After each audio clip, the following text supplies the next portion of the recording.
Kyle Clay. Can you stand it? That's Wheaton, buddy. Ja, Fräulein. Just thought I'd mention it. Ja, Fräulein. Jeez, Roy, it's the Gestapo. I just hope this Pepper fellow's all he's cracked up to be. I told you, he's just gonna have us talk to each other. We talk to each other all the time. What is he gonna do? I'll listen. Just listen? 145 clams a day and he just listens? I knew I should check this guy out first. Hey, look what he did for Sandy and Reg. Sandy and Reg are lesbians. They're not in show business. They run a pet shop in Montauk, for heaven's sake. Yeah, but they're happy. Sure, they're in Dyke Heaven, those two, but I'm talking about us, Roy. Hey, so am I, April. You sure you told the answering service where I'd be? I don't want to miss that call from the coast. I'm beginning not to like the smell of this whole setup. When's our first session? If this Pepper character doesn't deliver, we're gonna blow this nickel joint and head straight for LA, right? Roy? I said easy with the Wheaton, schmuck!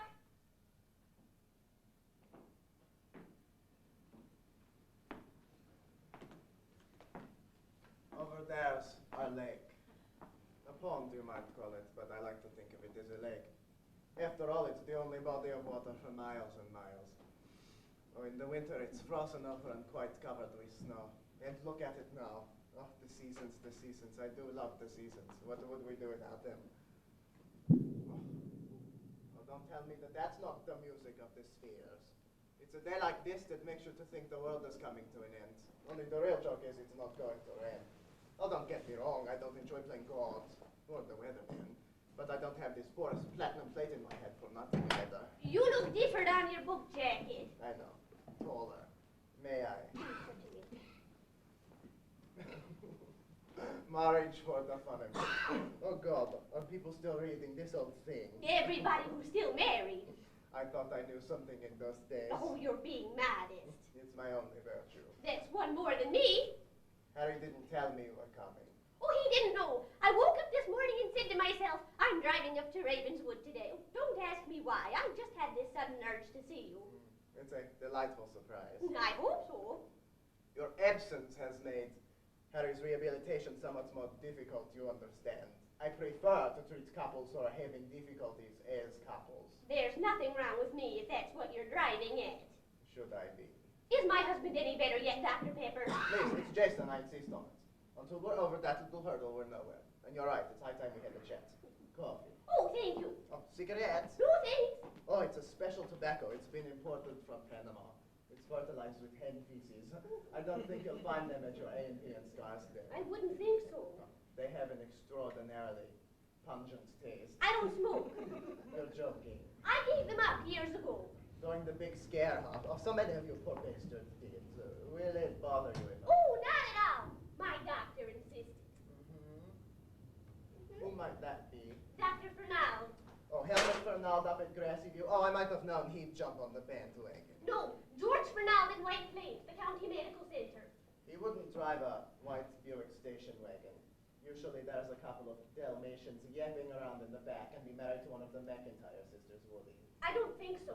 Our Dr. Fernald's married to a Korean girl, and I'm pretty sure they have a dachshund. I don't know what he drives. He's just our family doctor. Well, that explains it. The curse of modern medicine, that lot. Dr. Fernald? Your friendly neighborhood family GP. Now, don't get me started on that, Mrs. Scott. I thought the majority of doctors had given up smoking, too. And doesn't that just sound like something the majority of doctors would do? Fortunately, Mrs. Scott, there remains a few of us who refuse to be stampeded along with the common herd.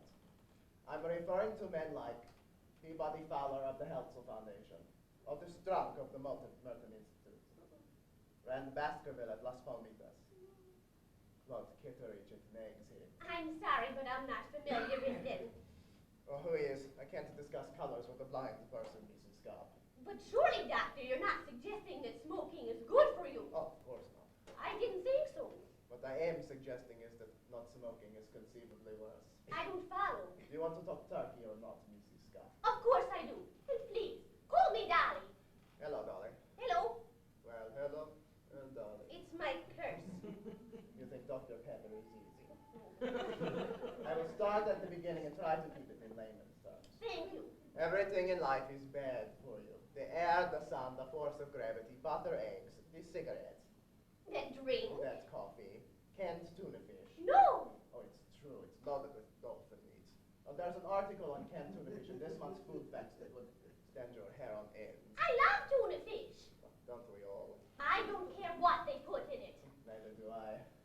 Right now, Mrs. Scott, at this very moment, as I speak these words, you're 10 seconds closer to death than when we started. 11 seconds, 12 seconds, 13. Have I made my point? Now, I was an ice-cold, extra dry, straight up Gordon's gin martini there, and you? I'm afraid it wouldn't. Vodka is the lovely lady from Scarsdale's poison. I'm on the wagon. You don't smoke, you don't drink. And it's large month. And I would like to talk about my husband. Well, Mrs. Oh. The newlyweds have arrived. The newlywed peas. Ja, Herr Doctor, I put them into the honeymoon cabin. Good, Doctor, good. Tell them we'll have our first session after lunch. Show them the lake, the stables, the tennis court, the grand tour of them. I could give Mrs. Pitt a rub down, maybe? No, Whirlpool. nothing, Otto, just the tour. The usual. Oh, let's go, Mrs. Scott. I'll have a tab, maybe. 9 tab, A fresca then. 9 fresca. Anything dietetic.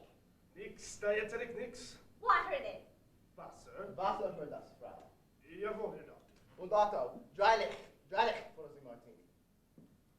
It's an extraordinary race. Is Scott German? We don't know what it is. Then I can say it. I can't stand them. It was a German who incapacitated me. The war? My wife. She pushed me down a short but lethal flight of stairs backstage at the Academy of Music in Philadelphia. How horrible! It was the single most electrifying experience of my life. But why would anyone do such a thing? In my wife's case, it was self-defense. You mean you tried to kill her? Symbolically. It's funny how no one ever asks why I was backstage at the Academy of Music in Philadelphia. You must admit it's not your usual place for an attempt at homicide. My wife was a leader singer. Oh, she had just given an all Hugo Wolf recital. She asked me how I thought it went, and I said, maybe the only thing in the world more boring than an all Hugo Wolf recital is your singing of one. The remark just popped out of me, and when it popped, she pushed, and down I went. 4 short steps, and here I am. Oh, don't look so tragic, Mrs. Scott. No need to hurt Miller and her all Hugo Wolf recital, and no Ravenswood. We divorced, of course.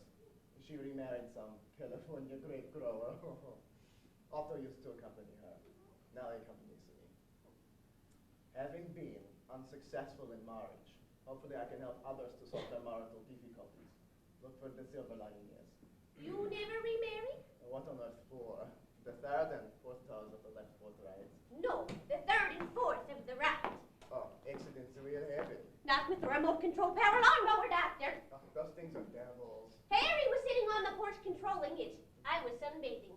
He didn't go into the details. Of course he didn't. That's why he's here. He said that'd been an accident, and that's why you happened to come here with him. I wouldn't have come with him even if it hadn't happened. I'm sorry, Doctor, but I can't afford to take any more chances with a man like that. That's what marriage is, Mrs. Scott. Not with a husband who tried to kill you, it isn't. 2 toes, Doctor. 2 legs, Dolly. Is my husband any better yet, Dr. Pepper? I think Harry's about ready to leave Ravenswood. He'll be along shortly. You can see for yourself. Oh, I hope so. Oh, good morning, Hiram. Morning. I was hoping it was late afternoon. I haven't been up this early since I saw Mummy off on the Graf Zeppelin. I'm sure you never saw anyone off on the Graf Zeppelin, Hiram. Well, it was something that moved, and I was there to see her off. Oh, yes, now I remember. It was the Andrea Doria. Did she go down with it? Cornelia Margaret Spain, my mother, never went down, on, or with anything, and I don't think I've been introduced, bitch. This is Mrs. Scott, Hiram. I don't care who she is. Harry's wife. Why didn't you say so? Oh, how do you do, Mrs. Scott? You're not a bitch. And I'm only a bitch when I've got a head on me like this one. I thought I mixed a wicked vodka stinger. What did your husband do, study alchemy? Harry? Drinking? My Harry. I hear- Harry Scott. I hear the AA has a warrant out for his arrest. I don't think we're talking about the same man. The way I feel this morning, we're probably not. Why don't you take that dip now, Hiram? What a good idea, Jason. With any luck, maybe I'll drown. You like to swim, Mrs. Scott? Oh, I love to, but you know, my... Oh, come on. I believe in the buddy system. You start to drown, I'll save you. I start to drown, forget it. I didn't bring a suit. Well, that never stopped anyone around this place. What do you think I've got under here? Oh, I blush to think. You blush to think. I've got to live with it. If that damn snapping turtle doesn't attack me again. Doctor, you can tell Otto I'll be joining you shortly for my bull shot. Hiram Spain of the Newport, Spain. So they own everything. Is he a patient here? Hiram's been a patient here since I found him the Ravenswood. Well, what's his problem? You're looking at him. Oh, my God. Francis Tier of the Baltimore Tiers. They made their fortune in plumbing. Good morning, Francis. You just missed one another. We're not speaking today. You and I. Hiram and me. He said something very cutting to me last night. Hurt me to the quick, he did. I just don't think I'm ready to forgive him yet. Fine, fine. There's no point in rushing it. Madam, do you think I look like an embryo? Oh, not at all. This is Mrs. Scott, Francis. Well, Harry's wife. I didn't think it was his mother, Jason. I'm Francis Tier, the Baltimore Tiers. We made our fortune in plumbing. Oh, yes, I know. Someone had to do it. I suppose so. What are you in? I'm just a housewife. So is Hiram. He's also in distress. Psychic distress, Doctor. Oh, please, Francis, not now. I like the new bathing slip. Oh, do you? Hiram's mother had them sent. Hiram's mother has everything sent. How nice for you. You never met Hiram's mother. You don't think I look silly in these, Jason? Oh, not at all. There may be fairies at the bottom of somebody's garden, but there are very sharp rocks at the bottom of my lake. Do you, Mrs. Scott? They go with the cat. Oh, that's what I was hoping. I think it's very important to look your best at all times. You never know. Must be Jewish, Scott. I was telling Jason we don't know what it is. It's Jewish, and it was a pleasure, Mrs. Scott. Likewise, Mr. Tier. Well, call me Francis. Everyone else does, except Hiram. You should hear some of the things he calls me. Oh, no, Hiram. I get the rap today. You had it yesterday. And this doesn't mean I'm speaking to you yet. 18 years they've been together. Are they? Oh, I don't think so. But if they are, I'd love to be a fly on that wall. Oh, no. I think they're just old friends. I didn't know you treated male couples at Ravenswood. A male couple is better than no couple at all. Love is where you find it. That's true. Don't be blind. It's all around you everywhere. Okay. Oh, thank you. Oh, don't go, Otto. The Fräulein would like a rub down, maybe? I don't think so. Okay. Cheers. You were saying. Doctor. Oh, don't mind Otto. It would take a lot more than your lawnmower to get his nose out of that magazine. Why did Harry try to kill me? Do you still want to talk turkey, Mrs. Scott? About Harry? Of course I do. About you. What is that supposed to mean? This Labor Day weekend, 1963, the parking lot outside Benny's Clam Box in Rockport, Maine, do anything for you? I don't know, should it? Think hard. Benny's Clam Box. Harry was packing up the trunk of the car, and you put the car into reverse. Oh, that! How did you know? We have very complete files on our guests here, Mrs. Scott. Ravenswood is a far cry from the Westchester County Medical Center and your quack GP and his Korean war bride and poodle. Dachshund. Sorry. Leave it to Harry to tell you about a silly accident like that. He was in traction for 2 months. I didn't see him back there. What are you driving at? 2 months later, you tried to run him over with a golf cart at the Westchester Country Club, Mrs. Scott. It was an accident. My foot got stuck on the accelerator. Nobody drives a golf cart on the putting green. Oh, I do. I did. I still do. That time he was in traction for 3 months. You're making mountains out of molehills. I had new golf shoes. My foot got stuck. What is your point? A year later, he asked you if there was water in your swimming pool before diving in. I thought he asked me should he wash our pulley. Your pulley didn't end up in the White Plains Hospital with a broken leg. Let's talk about the incident at the archery tournament, Oh, shall we? let's not. It's quite a story. His version. I'd love to hear yours. I didn't ask him to change the target when he did. And what about his forced high dive in Acapulco? He failed. Nearly 600 feet. I didn't push him. And what about your safari to East Africa last winter? Oh, he didn't tell you about that, too. Harry's just lucky he's not the one that's stuffed and mounted over your fireplace, Mrs. Scott. I was delirious. A touch of malaria, I remember. I mistook him for something else. What, an albino orangutan? No, you didn't. I don't want to hear these things. You said you wanted to talk turkey, Mrs. Scott. All right, here's the real turkey. You and your husband have been trying to kill one another since Labor Day weekend, 1963. Why? Has he been neat, Doctor? Needs. Neat. Oh, needs. A little over fastidious when he got here, perhaps. I'm talking about coasters, Doctor. Coasters. Those things you put under your glasses so they don't leave a ring. Oh, I can't stand them. Neither can I. Always sticking to the bottom of your glass, then dropping off. I know coasters. I love people who shove them at you. Then you know Harry. I don't follow. Harry is the king of coasters. Harry adores coasters. He lives coasters. He is coasters. He's even tried to crochet coasters. Doctor, he can be upstairs sound asleep, and I can be down in the den watching television late at night, and he'll come in with a coaster for my glasses. He wakes up at 3 a.m. worrying I'm making rings. I don't know how you put up with it. I haven't. Doctor, he goes into my closet, and he straightens my shoes. Usually, they wear them. I wish he would. I wish he would put them on. Maybe he'd break a leg. But no, he just straightens them. I bet you put your toilet paper on wrong, too. I beg your pardon. Did you know you could put a roll of paper on the dispenser wrong? Oh, I didn't till I married Harry. Darling, how many times must I tell you that people should roll under from the inside out, not over from the outside down? I try, but I can't remember. He won't let me have down pillows in the house. They crash, he says. We're into total foam rubber. I hate foam rubber. No, I'm allergic to it. I'm up to my ass in it. Doctor, this is a man who goes around straightening license plates in a public parking lot. Now, honestly. If Mrs. they're Scott. dirty, he wipes them. What about in bed? In bed? I mean, what's he like in bed? I don't remember. Oh, no, honestly, Mrs. I Scott. never noticed. Never. Our wedding night was terrific. From then on, it's been downhill all the way. Oh, his hobby is tropical fish. I hate tropical fish. You hate tropical fish. Not all tropical fish. Harry's tropical fish. There's something about them. Maybe the fact that he talks to them. Or the names he gives them. Eric, Tony, Pinky. Oh, there's one round, mean-looking one he calls Dolly. Oh, when they die, he buries them in the backyard. We're the only house in Larchmont with a tropical fish cemetery in the backyard. I know this sounds crazy, Doctor, but I hate those fish. I resent them in my living room, and I resent them under my lawn. I'm a mature, sensible, and I think rather intelligent woman, and I hate those fish. How do you hate a tropical fish? Oh, you know what else I hate? Stereo equipment. Harry's got whoopers, weepers, tweeters, bagels, preamps. He puts gloves on when he plays those records. Don't get me started, Doctor. There's so many things about Harry I hate. I hate his black Volvo station wagon with the snow tires on in August. He worries about early winters. He worries about everything. We're the only people on Larchmont with drought insurance. And I know it's none of my business, but I hate the way he dresses.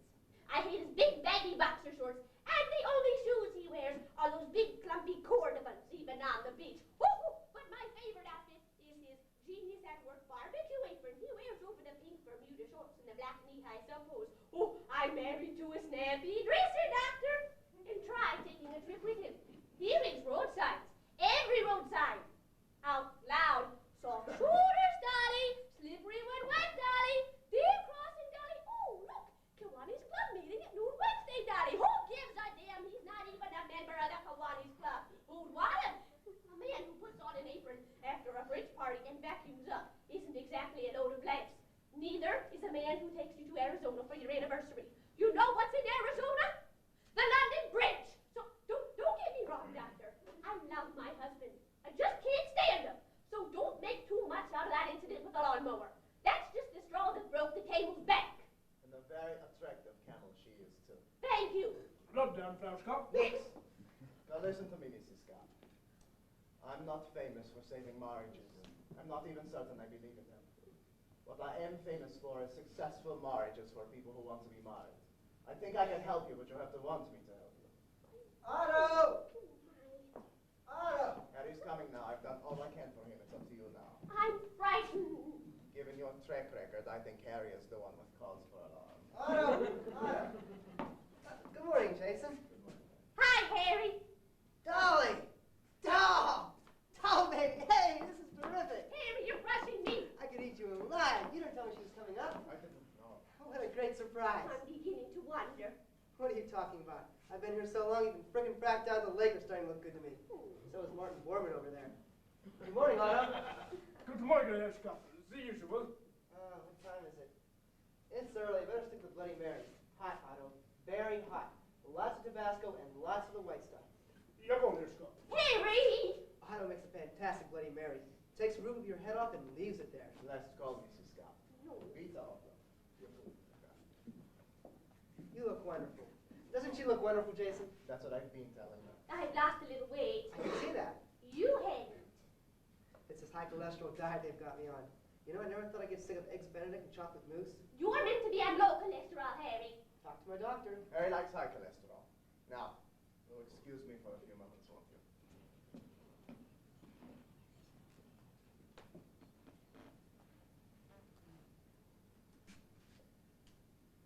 So, how are the kids? Oh, Harry, they're just fine. Yeah?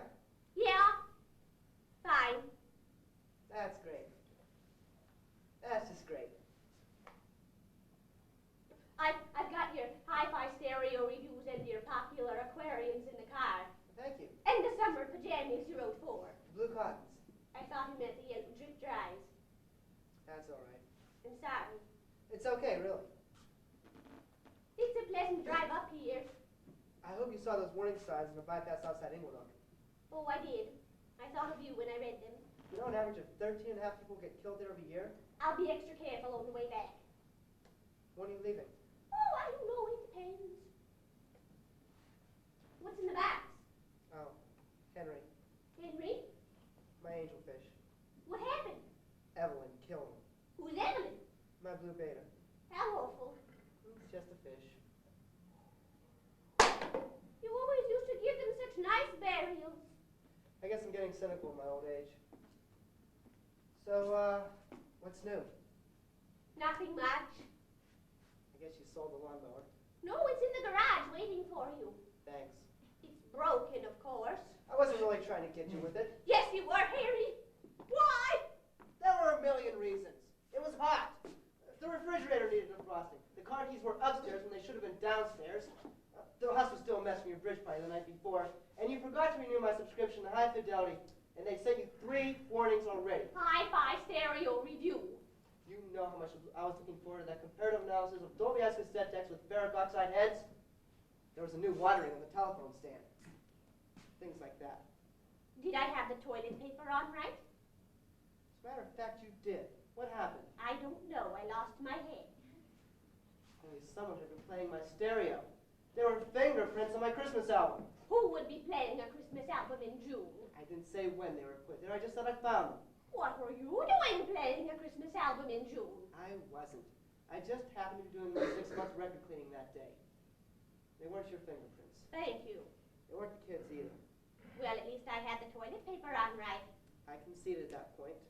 Well, It was blue. that's all they had. It was blue. Our bathroom is red. Everything is red. The sink, the tub, the tiles, the shower curtains. You know I don't like a clash. I like everything to match. It was all they had. You asked me why, I'm telling you why. There were permanent press sheets in the bed. Cotton is scarce. You know I can't sleep on permanent press. They're too hot. They're like flame sheets. Like I said, there were a million reasons. It was hot. Then when I saw you staked out in the lawn in your bathing suit, I lost control of the motor. What was it with me? The coasters. Even the time in Acapulco, It was always the coasters. I wasn't going to say I'm anything, but sorry. it's okay. Dr. Pepper seems to think you're ready to go home. He's done wonders for me, doll. Where did you take that up? A couple months ago. Want one? No thanks. Never realized the chicken shit, honey. Yes, I know. Thank you, Anna. Come down, Flaska. Not just now. Maybe later, huh? Yeah, boss. You look terrible, Harry. I'm a little hungover. For what? Bloody Marys. Stay away from them, doll. They're vicious. What are you doing drinking Bloody Marys? The plums. Who? The plums. What are the plums? Janine and Billy Plum. This young couple from Roanoke I got friendly with, well, they were up here. We had a farewell party for them last night. Janine had me dancing the rumba to nearly 3. The rumba, Harry. You can't even foxtrot. Janine says I'm a natural. I thought they were taking care of you up here. They are. Never felt better in my life. Then why would you start smoking at your age? I like to smoke. That's not a good enough reason. It's the only one I can think of. Bloody Marys. Hey, to the rumba! Harry, 23. Harry, what's gotten into you? I'm my old self again. It's me, Harry Scott, with the DeSoto Roaster and the Good Hooch. And let's have a good time in Big Portchester Larchmont. And Glen Island Casino. And Dolly Beezy's my #1 date. It'll be like old times again, doll. We never had old times like that. It's never too late. And what do you mean your old self? I love you. I don't want to kill you anymore. You never had the DeSoto Roaster. We took the bus. I'm talking about life, doll. Joy de vivre. Do you know what I've been doing since I've been up here? Close your eyes. I'm not gonna hit you. Stand up and close your eyes. It's a surprise. Stand up and close your eyes.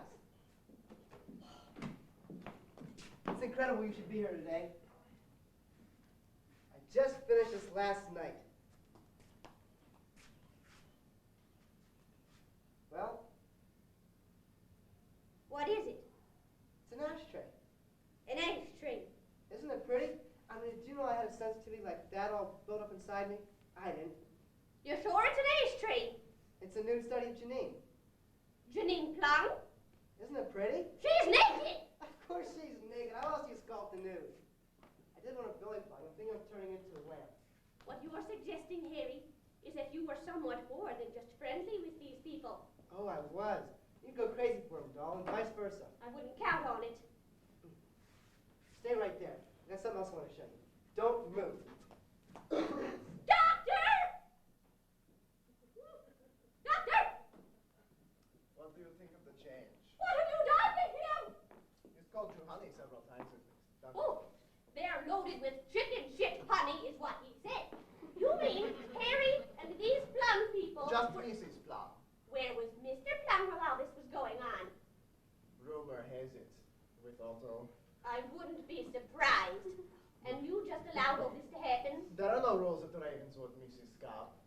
Which means you let my Harry go off into the woods with this horrid Plum woman. How did you know she was horrid? That's one secret I thought I'd kept to myself. Well, she was a dreadful woman. I never knew what Harry saw. Would have been much better off with Otto. I'm beginning to think you made my husband do these things. I don't make anyone do anything, Mrs. Scott. That's the secret of my success here, sir. I allow everyone to do exactly as he pleases. At your prices, I'd hardly call that a bargain. You'd be surprised how few people know what it is they want. I know what I want. Do you? At least I thought I did until I saw Harry like this. Bet you didn't know I was a frustrated song and dance man, did you, doll? You're really gonna get a kick out of this. You know how I always overdo things? That's my masculine insecurity coming out. I didn't even know I had masculine insecurity until Jason here got his hands on me. It turns out I've got a singing voice. And feet too, doll. I've got them. Now sit down. I want you to see this. Hit it, Otto.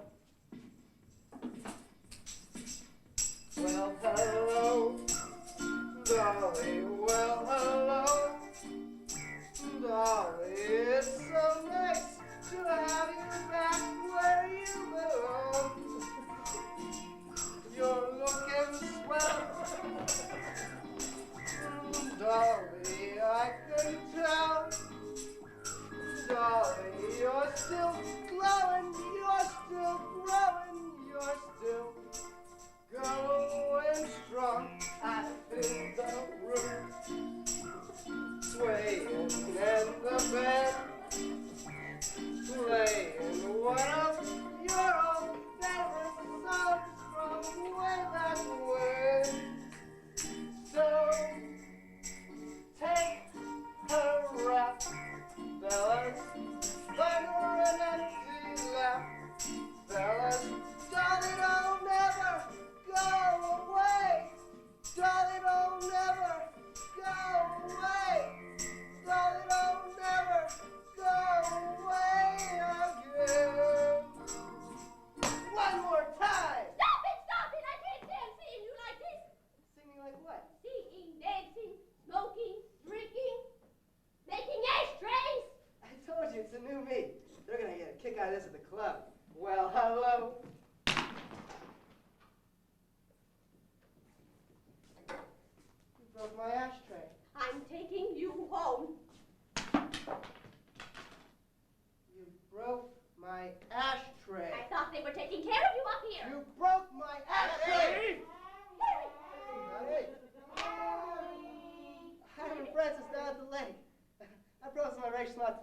raft.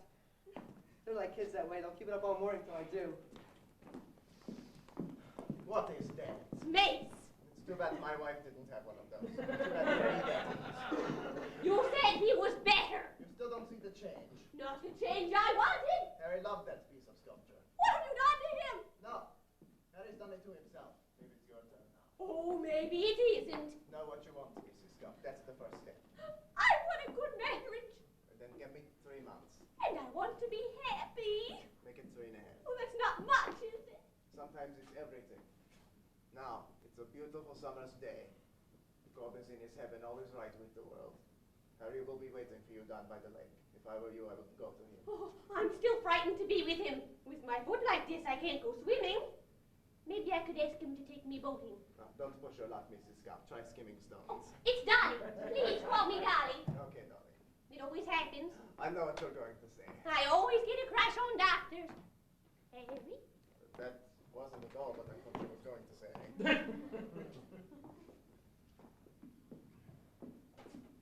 Klaus? Was ist Klaus? Mrs. Scott thinks she likes me. Everyone likes her doctor. That's because everyone thinks her doctor likes them. Oh, you're playing your favorite song again, Otto. Yeah. Oh, My mother used to sing this song. it's a beauty. My mother was a pig. Her doctor would like something. Our doctor just wants everyone to be happy. Hey, Mac, you want to send that back? What's the matter with you? Throw the ball back, you creep.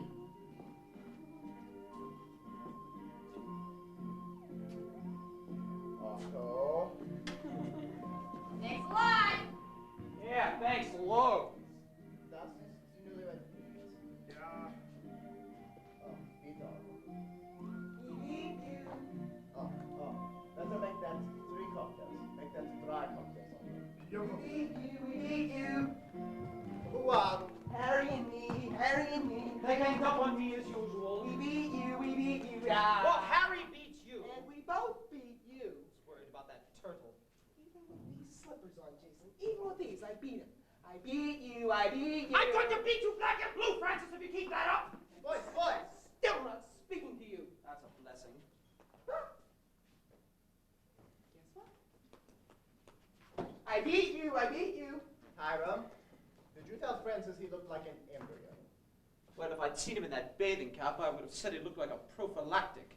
Hiram is a poor sport. If there's anything more vulgar than swimming, it's a swimming race. It was his idea. Does that sound like me, Jason? It was too. Are you sure there's anything you do for him? Last night, after dinner, you said, let's challenge Harry Scott to a swimming race tomorrow. I suggest a frontal lobotomy, but obviously has already had one. You did. Several from the look of it. I cross my heart he did. Yes, right. He lies, Doctor, he lies. He did suggest a swimming race with Harry Scott last night. He did. Don't hold it back, Francis. Let me Hiram, tell him it was your idea, Hiram. Tell him. Oh, right, it was my idea! I don't like to lose. It's the Spain in me. A Baltimore tear would understand that.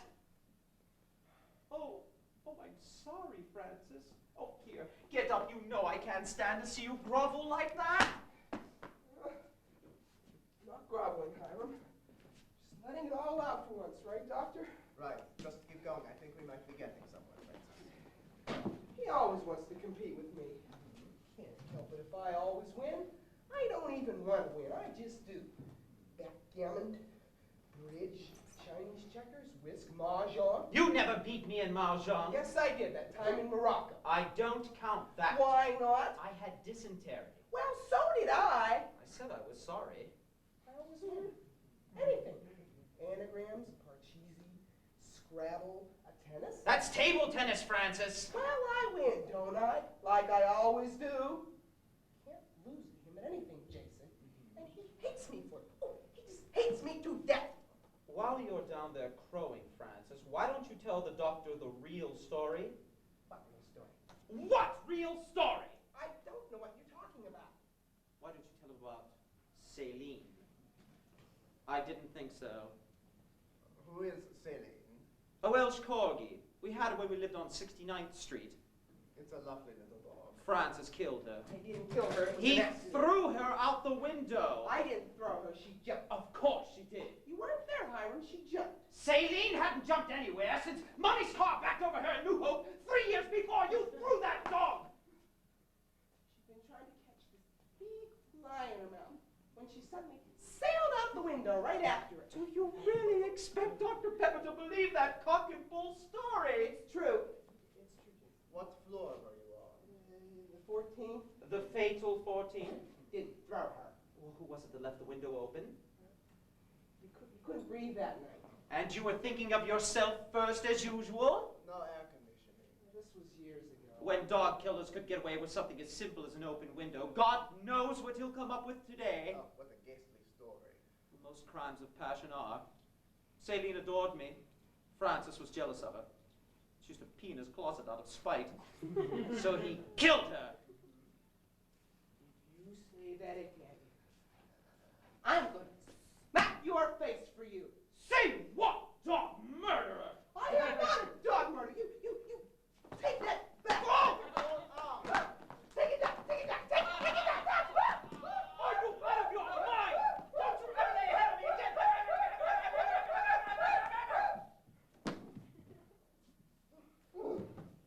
All right now. I don't think Ravenswood is working out for us. Of course Ravenswood isn't working out for us. Why should it? Did you ever think of getting another dog? Oh, please. No more dogs. Saline was a terrible shadow. Oh, if we got another one, it would probably just pee in my closet too. Or maybe mine next time. No more dogs, Hiram, promise?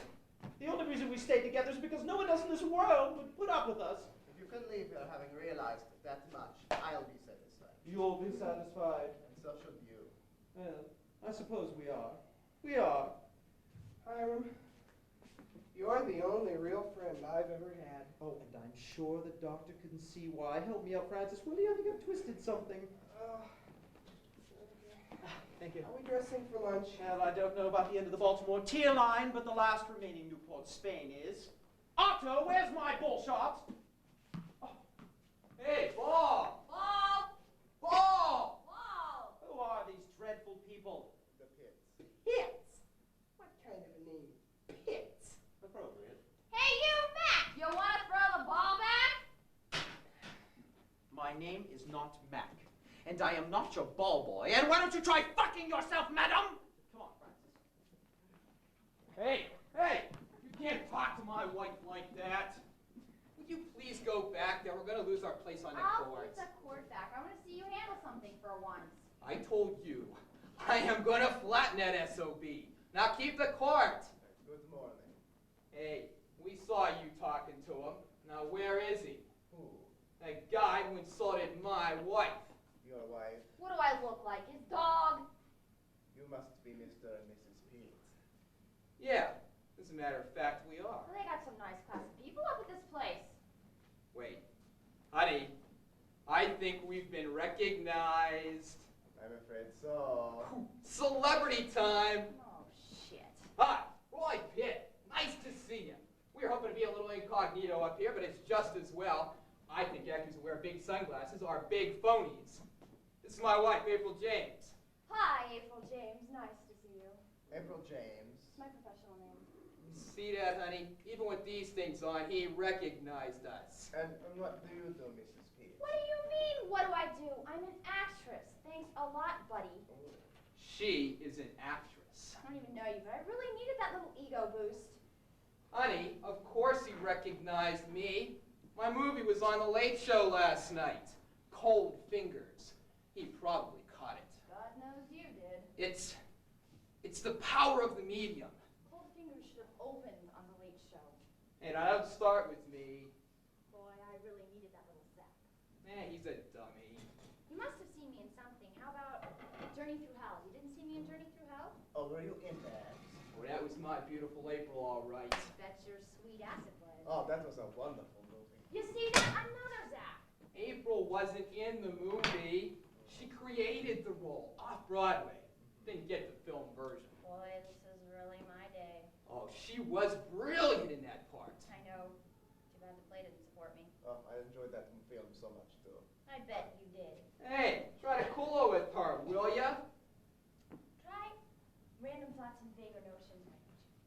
That one was on Broadway.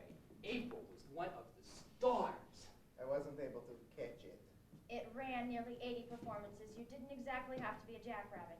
April, Before you zap me again, I didn't do the movie of that one either. you never read notices like she got for that one. Show 'em to him, honey. They're in the car. I break my balls trying to make that piece of garbage work, and they signed some wasp starlet to do the movie version, thinking that she'll appeal to the damn middle American drive-in audience. I don't really think you can call Googie Gomez a wasp starlet. White bread, that's all she is, white bread.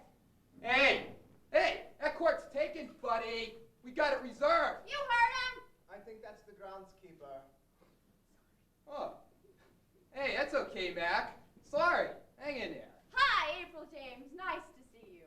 Hi, Roy Pitt, nice to see you. What is it? I thought I heard our phone. Way out here, what are you, the big ear? Are you sure you told the answering service where I'd be? Of course I did. I might be getting a call too, you know. I'm expecting an important call from the coast.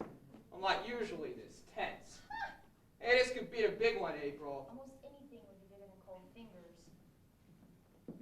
Hey, you got one hell of a thirsty star out here, waiter. 2 thirsty stars? I am not a waiter. My name is Otto. Oh, hi, Otto. Roy Pitt, nice to see you. Hi, Otto, April James, nice to see you. What do you have, honey? A screwdriver. I'll have some Dom Perignon. You know, the champagne. Roy? Hey, it's included. 86 the screwdriver, all the same. The Fräulein would like a rub-down, maybe? From you? Just bring the Dom Perignon, will ya? Oh, and Otto. Peter. I'd like to apologize for earlier when we yelled at you from the ball. We didn't realize you were like that. Half the time I don't realize it myself. We do lots of benefits, you know. April's been asked to do the mental health and highway safety telethons 2 years straight. Easter Seals wanted me last month that they weren't paying expenses. Nobody's blaming you, honey. I mean, there's charity, and then there's charity. I mean, you've got to draw the line somewhere, right? What am I, chopped liver? Easter Seals wouldn't even send a limousine for her. Our agents told them they could take their telethon and shove it. What are you doing? You don't mind if we don't play tennis for a while, do you? I want to get some of the benefits. There's not enough sun for a tan. Hey, that's what you think. It's a day like this you can really bake yourself. Just because that sky's gray doesn't mean those rays aren't coming through. Oh, make love to me, Soleil. Make love to me. What are you in for? What's the usual? A bad marriage, huh? That's too bad. You're probably wondering what we're doing here. I know on the surface it must look like we got a model marriage, but we've got our little problems too. And don't look so surprised. Roy here's got an ego on him you could drive a Mack truck with. Showbiz marriages ain't nothing to write home about. Half our friends are divorced, the other half are miserable. Naturally, they think we won't make it. They hope. But we're gonna show them, right, honey? Right. Have you had such from Dr. Pepper yet? Many. Is he always cracked up to be? Oh, I like to think so, but of course I'm prejudiced. Gonna have his hands full with that one. Yeah, I'm sorry. Skip it. Honey, you're blocking my sun. You're just gonna lie there like that? Uh-huh. Well, where's my reflector? I told you to pack it if you wanted it. I want it. You said you didn't want to get any darker. I'm starting to fade. No, you're not. It's practically all gone. Look at you. You're twice as dark. Oh, it isn't a contest, honey. I mean, what's the point of getting a tan if you don't maintain it, Roy? Do you believe this? I was with my agents all day, right? And I am supposed to be worried about a damn reflector. Just give me a couple of minutes with it. It's the best sun time now. You know I've got that audition on Wednesday. No. N-O. April's up for another new musical. They were interested in us both, actually, but I've got these film commitments. Tentative film commitments? You're getting hostile, honey. What's hostile is you not packing my reflector. I was busy with my agents. You are getting hostile. I've got a career too, you know. Hello? Yes.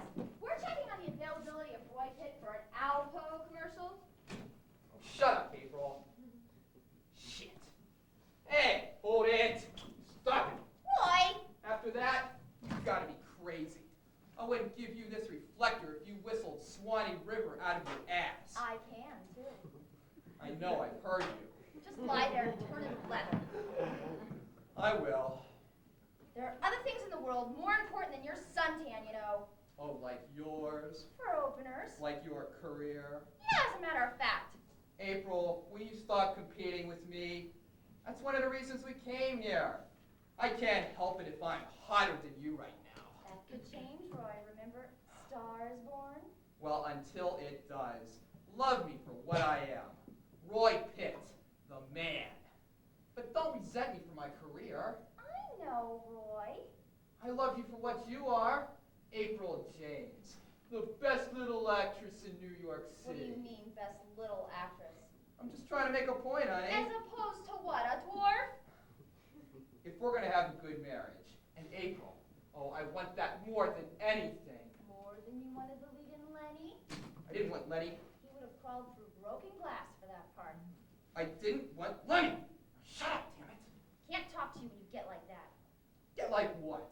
You haven't laid off me since we got in the car. You know I'm upset.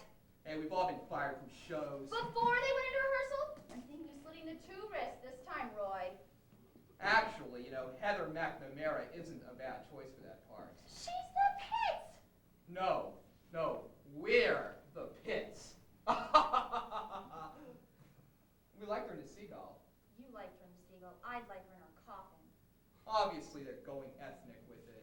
She's not even ethnic. She's white bread. I'm ethnic. I want a hit, Roy. I need a hit. I'm going crazy for a hit. I mean, when's my turn?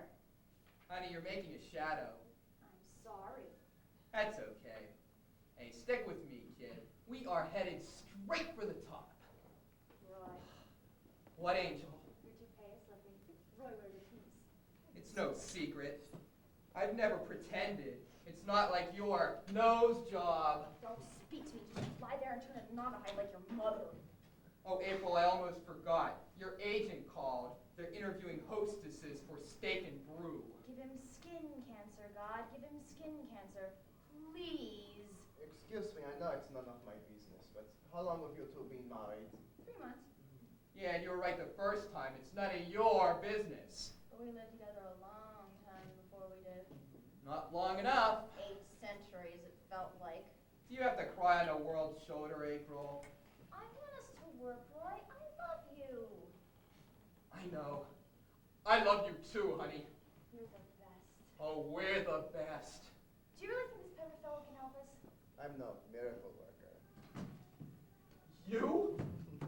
Hi, Jason Pepper. Nice to see you. You're Dr. Pepper? Only to my worst enemies. Let's make it Jason Shelby. Oh, Roy. Well, the least you could have done was told us. I'm so ashamed. Talk about seeing people at their worst. Oh, I'm used to that. Yeah, but you haven't heard the other side of the story yet. Oh, and I'm sure it's a good one, too. Roy, I could just die. You know what they say about white ducks, don't you, Jason? The devil's invention, never out of the cleaners. I put mine on first, of course, then he decided he was going to put his on. Oh, don't be ridiculous. We look ridiculous. I think you both look rather dashing. Thank you, Jason. Well, monkey see, monkey do. Oh, this is Mr. and Mrs. Pitt. Yeah, and you owe my wife an apology. I don't buddy. recall speaking to you, Mac. Now look, you. It doesn't matter. Hey, to me it does. You're my wife. Not in front of me, please. Hiram Spade and Mrs. Pitt. I've got a foul temper and a vicious tongue. Someone yells, "Ball!" at me and they start working overtime. That's just about as much of an apology as you're going to get out of me. This is Francis Tier of the Baltimore Tears. Hi, April James. Nice to see you. This is my husband, Roy. Hey, Roy Pitt, nice to see you. You like to swim? Francis! I just asked. I beg your pardon. Oh, shut up. There it is. Baby, baby, baby. Is your husband mentally deranged, Mrs. Pitt? He's been expecting that call. That wasn't my question. He's an actor. It might be a job. Normal people wouldn't understand. How long have you two been married? We're not married, Mrs. Pitt. Oh, Oh. how nice. That's what you think. We've got lots of friends like that in the city. Like what? Like you two. We're in show business. We have to, practically. Well, we're not in show business, Mrs. Pitt, and we certainly don't have to have friends like you. Did I say something, or wrong. And I'm sure you're just getting started, if you'll excuse me. I was just trying to make small talk. Got better things to do than yak it up with a couple of aunties, you know. I don't think ordinary therapy is going to work on that one, Jason. Why don't you try euthanasia? Look, Mount. Children! Otto! Otto, pack my bags, put them in the car. Just leave something for me to change into. You can't miss it. It's a black Rolling station wagon. The one with the snow tires on. And then, how about a run for everyone, huh? Jawohl, let's go. I'm leaving, Jason. Who's leaving, Hiram? I can see that, Francis. I haven't officially released you, Harry. I'll save you the trouble. I'm officially releasing myself. What were you planning on, Jason? Keep me here for Doomsday? Where's Dolly? She's decided to stay. Try to help her, Jason. Harry! Harry! Oh, What happened that by the way? What didn't happen, you mean? it was like our honeymoon. Don't make it sound too dramatic, doll. We just decided that our marriage is better than no marriage at all. I do what I want, she does what she wants. It's called compromise, honey. And it's the secret of a good marriage. If I want to fool around, you're going to let me because I want to and you want what I want.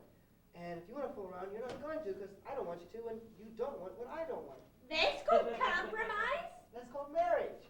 That's called your marriage. That's called divorce. Take it or leave it. There's a choice.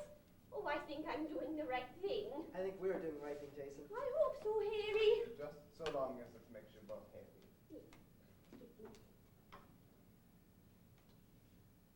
How was it? Like honey. It's just like so many 14 years of honey down my throat. This is Mrs. Pitt. She and her husband have just arrived. Hi, White Pitt, nice to see you. Hi, White Pitt, nice to see you. Hi, April James. Nice to see you. Did you get it? Oh, it looks good, but nothing definite. Why would you leave? We'll talk about it later, okay? Hi, Roy Pitt, nice to see you. Wait a minute. Wait a minute. The retarded children telethon, right? Oh, that is her, honey, the girl we were so crazy about. You sang do do do. It was the leukemia telephone, actually. Oh. The leukemia. We think you're just terrific. You're headed straight to the top. Oh, I hope your line of work keeps you busy, Mr. Pitt. You're in for a lot of lonely days and nights. Roy's an actor, too. Oh, are you, dear? You know, I don't think we would have had as many problems if we'd only had more in common. Then Dr. Pepper really helped you. Who helped him? We'll see about me. How was it? Fantastic. He's going to be doing that often. That depends on you. If he pulls that in the middle of a board meeting, he's going to be looking for another job. You might try it yourself sometime. Oh, me? I'm as cool as a cucumber. What brought that one on, Harry? The truth? You're still at the Ravenswoods. I went to stuff Mrs. Pitt. Hey! You see our outfits all stood up the side? There's no tan line. You know how women who are tan all over drive me crazy, Jason? What did he say? Don't worry about it. He just said he wanted to stop me. He didn't do it. How do you feel? Worse. You'll get used to it. We're gonna miss you two guys. Take good care of it for me, will you? Well, when you come back, God knows we'll still be here. I think we're probably permanent. Yeah, we're just lucky Hiram's mother can afford it. You're lucky Hiram's mother can afford it. Hey, well, goodbye, Harry. I'll miss you. No, no farewell toasts. I propose a welcome toast to the new arrivals. You can't drink to yourself. Well then, here's to new marriage and the Pitts. Here's for our old one, honey. Here's to friendship. Here's to Hiram. Thank you, Francis. Here's to April Jane. Equal to Hiram. Oh, I don't know, some RKO starlet, obviously. Here's to Hollywood and Mr. and Mrs. Roy Pitt. Doctor? Here's to all of you. Here's to Ravenswood. Should Old acquaintance be forgot and never brought to mind. Should old acquaintance be forgot in days of old lang syne. Lunch is served. Well, let's goodbye, Jason. Take good care of it for me, will you? Come on, Harry. I'll walk you to the car. Wait a minute. I know where I saw you. Lenny. You were in Lenny. Lenny! Did I say something wrong? No, nothing. Goodbye. Come on, Harry. So long, Jason.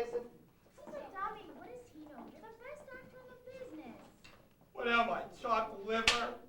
I'll probably get that movie, but it doesn't go for 3 months. Listen, I wasn't going to mention it, but since you brought it up, do you think there's anything in it for me? Yeah, a terrific part.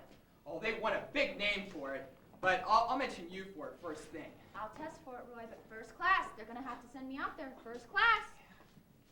Hiram, oh, look at these ducks. Will you soiled already? This time I'm sending your mother the bill. Old bingo money, that's all she is. I don't suppose Mrs. Scuff would like to play badminton after lunch, would she? Well, if she would, she wouldn't want to play with you. Lassa?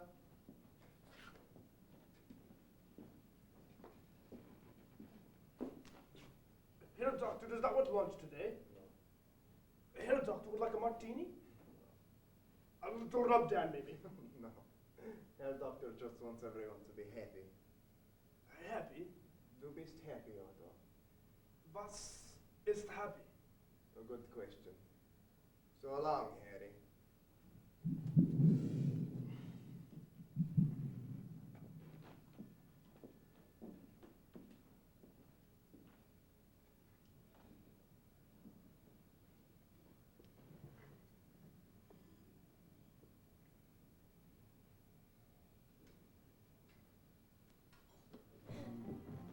Hello.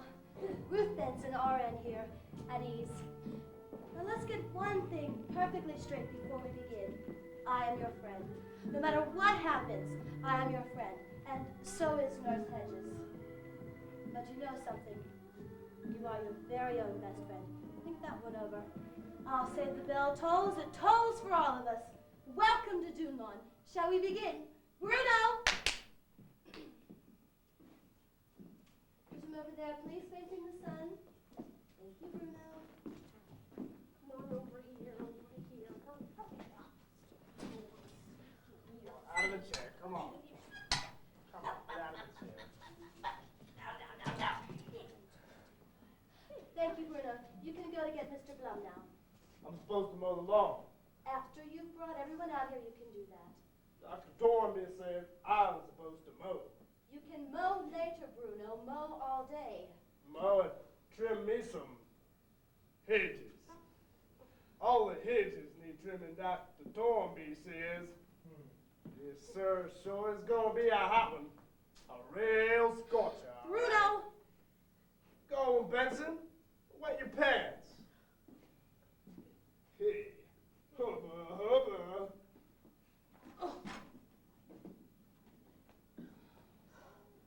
Well, Mr. Ponce. Good morning, Mr. Ponce, and how are we feeling today? What do you think? I think you're feeling 100% better. That's what I think. Drink. What is it, Hedges? You'll have to speak up, dear. Are we using serum? Yes. Liquor! Of Liquor! course you I want liquor! Honestly, Becky, I don't know what's gotten into you lately. I'm sorry. And you're sniveling again. I Wanna drink, somebody? I'll cure you of that if it's the last thing I do.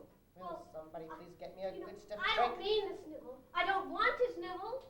I just do it, I guess. Well, we'll soon put a stop to that. I need so a drink. good I for must me. have a drink. I know I'm good to you. Now help me out here, would you please? No, I mean it. You're really interested in my welfare. I'm so used to women being catty and bitchy to one another. I can't believe I found a friend who's deeply and truly concerned about me. Sure. How much, Benson? How much cold, hard cash? You're turning into a wonderful, warm, desirable woman, Becky. Look at me, Thanks to Benson. you. I'm making a cash offer. Pooh, Becky, just pooh.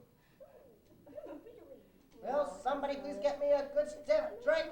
I want a drink and I want it now. I won't come down till I get a drink. I want a drink. I I'm want a not drink. I going want to a give drink. you this injection until you stop that. You are just wasting your time. Do you want me to get help? I didn't hear that, Hedges. I'm sorry. Now you're sniveling again. So good to me. I'll have to report this to Dr. Toynbee. I'm sorry, but my hands are tied. There's nothing else I can do. Ah, good morning, Dr. Toynbee. Good morning, Dr. Toynbee. Doctor, I think Mr. Ponce wants to leave Dunlawn. No. I don't think he deserves to be here. I'd say he's abused that privilege. I'm sorry. I don't know what came over me. Just get up. It was a temporary relapse. It'll never happen again. There is a long line of decent, honorable people waiting to get in here. A very long line. And I suggest that you step right up to the very end of it. I No one asked you to come here. You can just leave. Get up. I can't look at you, Dr. Toynbee. No one has asked you to come here. You can go. You're free to leave now. You can go. I can't bear it when you're looking at me like that, Dr. Toynbee. He asked for a drink, Doctor. He demanded one, in fact. He even tried to bribe me. Naturally, I refused, and so did Nurse Hedges. Yes, I did, Dr. Toynbee. Fortunately, he revealed his true colors before I administered the syringe. Now, you can pick up your statement in the checkout office. You won't be charged for today, of course, Mr. Potts. Now, would you like me to call your wife and family to come out and get you, or would you prefer me to call the limousine service? Benson, wait, please. Dr. Toynbee is a very busy man, Mr. Potts. Your wife and family or the limousine? No, I'm not going to let you kick me out of here. You're sending me straight back to the generals and making me leave here now. I'm not ready yet. I'm not strong enough. Dr. Toynbee has heard all this, Mr. Potts. Look, see how much I want to say? Put those down! Fasten me up, fasten me up. Dr. Toynbee? The straps, just fasten the straps. I would not do that, Hedges. Mr. Pons. I would not do Dr. that. Toynbee? Shall I Thank you, doctor, thank you. I know how rotten I am, but I'll change, I'll be better. Come on, Benson, you heard the doctor. Surely, Doctor, you're not going to allow...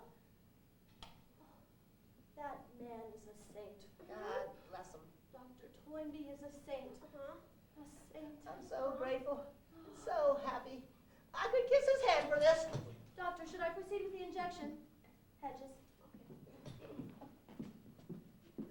Don't look at me like that, Dr. I know, Toynbee. I think that's I can't bear when you look at me like that. Where's the cleaner instead? I know how bad I am, but I'll be good, I'll be better, you'll see. I'll make you proud of me. I'll make me proud of me. I don't want to be me anymore. You're so right, Dr. Toynbee. Everything you say is so right. God bless you. Goodbye, Dr. Toynbee. Goodbye, Dr. Toynbee. And thank you, Dr. Toynbee. Thank you, Dr. Toynbee. What a wonderful man he is. That man is a saint. And so good. Why can't we all be like him? How do you mean? Perfect. Well, please, Benson, You hurry know, up. I think you're perfect, Ruth.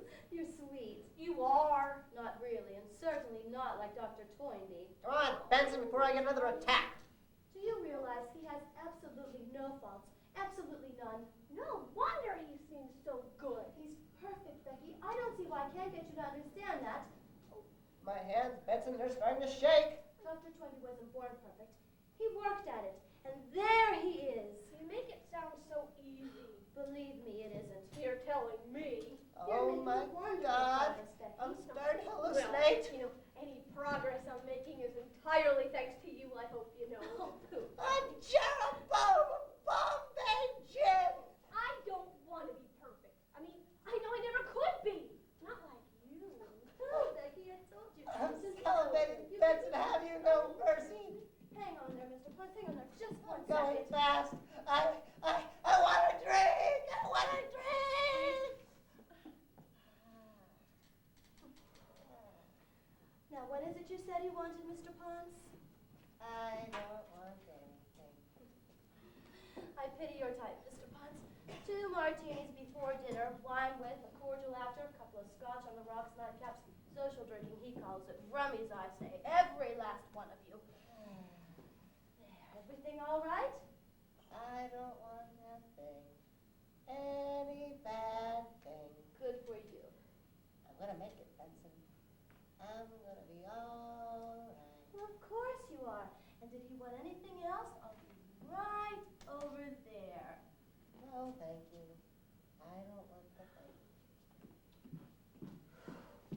I admire you so much. Becky Hedges. No, I mean it. You can help me to get rid of my faults until you're blue in the face, but I'll never be the beauty you are. Well, you're an adorable person, Becky. I'm not talking about adorable, I'm talking about beauty.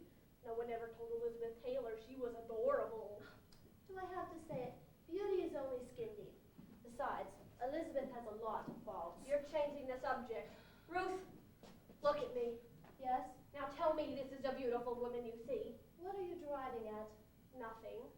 I just wish I were beautiful like you, and I don't want you to just say I am. I wouldn't do that to you, Hedges. Thank you. I said you were adorable. I said you were beautiful. It's out of my hands. It's out of mine, too. And you're sniveling again! I know. Becky, listen to me. You think I'm beautiful. Uh-huh. Thank you. I can accept a compliment, but I know I'm beautiful. I can't lie to myself anymore. Now, just sit down here. You know it didn't do me any good as far as Hugh Gums was concerned. What a beautiful name. There you go again. You didn't snivel that time. No, you said something stupid, flattering, self-serving, mini-mouse remark, which is much worse. Hugh Gums is not a beautiful name, and you know it. I'm sorry. I'll be good. I'll be better. Finish your story. I can't even remember where I was. Well, you were talking about your beauty and how little good it did you as far as Hugh Gums was concerned. Oh. Now, looks had nothing to do with it. The man wouldn't even look at me. I know that now. Ask Hugh Gums. I know that I am more beautiful than that hussy he abandoned me for. In my heart of hearts, I know that Mildred Canby is not a beautiful woman. Mildred who? Mildred Canby. What a horrible name, too. Attractive, yes. Beautiful, no. Now, if Hugh Gums wanted a woman, what every man wants in any woman is something deeper than beauty. He wants character. He wants the traditional virtues. He wants womanly warmth. You can say that again. Believe me, Hugh Gums is a very unhappy man right now. How could he not be? Mildred Canby had even less character and more faults than I did. And less beauty, too. I knew that marriage would not last. Well, don't cry, Ruth. Ha! Me cry? Why should I cry? Because you lost Hugh? I'm grateful to him. Hugh broke my heart down tonight. But if it hadn't been for Hugh, I never would have been forced into the soul-searching and self-reevaluation that ended up with this trim-figured, beautiful woman standing in front of you. Now, when I think back on Ruth Benson then, and compare her to Ruth Benson now, I thank my lucky stars for Hugh. You are so wise, Ruth. Am I? Wise about love. I wonder. You are. We'll see. I'm not. Wise about love. I'm downright dumb about it. If I weren't, I'd be married to Tim Taylor right this very minute. Oh, what I wouldn't give for another chance at him. Buck up, Hedges. Oh, I will, Ruth. I'm just feeling a little sorry for myself. I don't know why. If you want to know the truth, I haven't thought of Tim Taylor one way or the other for a long time now. Well, I should hope not. A man who smokes is a very bad emotional risk. Tim didn't smoke. But he drank. It's the same thing. Rummies, every last one of them. Did Hugh Gums drink? Among other things. That must have been awful for you. It was heck. It was sheer, unadulterated heck. That sounds funny. Believe me, it wasn't. No, what you just said about it being heck. I'm still used to people saying the other. It won't seem funny after a while, you'll see. Oh, good morning, Dr. Toynbee. Good morning, Dr. Toynbee. That man is so good, Ruth. Oh, I worship the ground he walks on. Me too. I'd give anything to be just like him. Goodbye, Dr. Toynbee, and thank you. Goodbye, Dr. Toynbee, and thank you. Ruth. What? I know it's none of my business, but I've seen that look in your eye whenever Dr. Toynbee passes. What look? You know. The only look in my eyes when Dr. Toynbee passes is one of sheer and utter respect. Certainly not the look you're so grossly alluding to. You're out of line, don't you think, Hedges? You are certainly in extremely poor taste. You're not sweet on the good doctor? Dr. Toynbee is above that. I know. What are you? Is any woman? I'm sorry, Ruth. I didn't mean to hurt you. You've been so good to me. I'm such a different person since I've been with you. I don't know who I am anymore, and I say these silly, dreadful, awful things. I don't recognize myself in the mirror in the mornings. I've changed so much. No. It scares me. You haven't changed. You've only improved, refined what was already there. I always had this figure, don't you see? Even when I weighed all that weight, I still had this figure. Even when you were up to 230? I was never 230. You told I me was that never you were 230. Now up shut up and listen, will you? Sorry. I didn't change anything. Mr. Ponce over there isn't changing. He's only emerging with our help and Dr. Toynbee's into what he really and truly was in the first place, a non-drinker. People are born without any faults. They simply fall into bad habits along life's way. Nobody's trying to change anybody. It's the real them coming out, that's all. The real them. Look, face it now, you've got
I'm supposed to mow.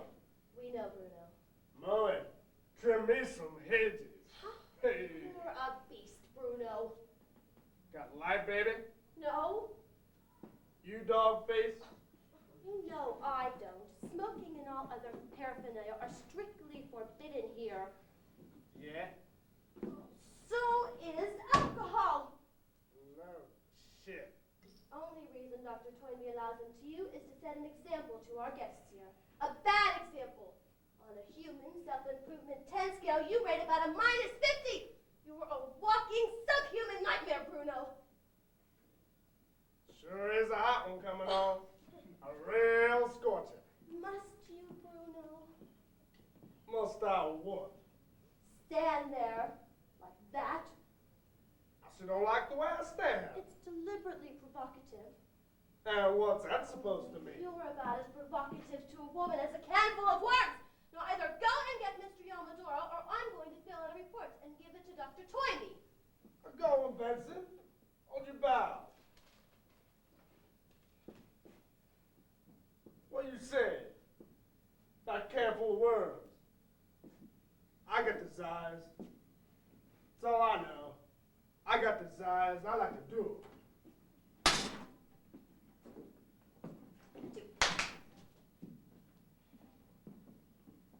Good morning, Mr. Blum.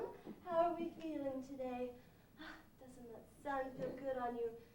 A delicious breeze from the ocean. And just listen to those birds chirp. Oh, it's a day like today that makes you wish summer lasted all year. When I was a little girl, we used to spend our summers in Vermont. My brother and I used to go swimming in this little pond. Your cap, Benson. Hmm? Oh, please, let me wear it. I won't hurt it. I'll just sit here and wear it. I won't say a word. Mr. Blum, I thought you were improving. Oh, I am, Benson. I swear to God I am.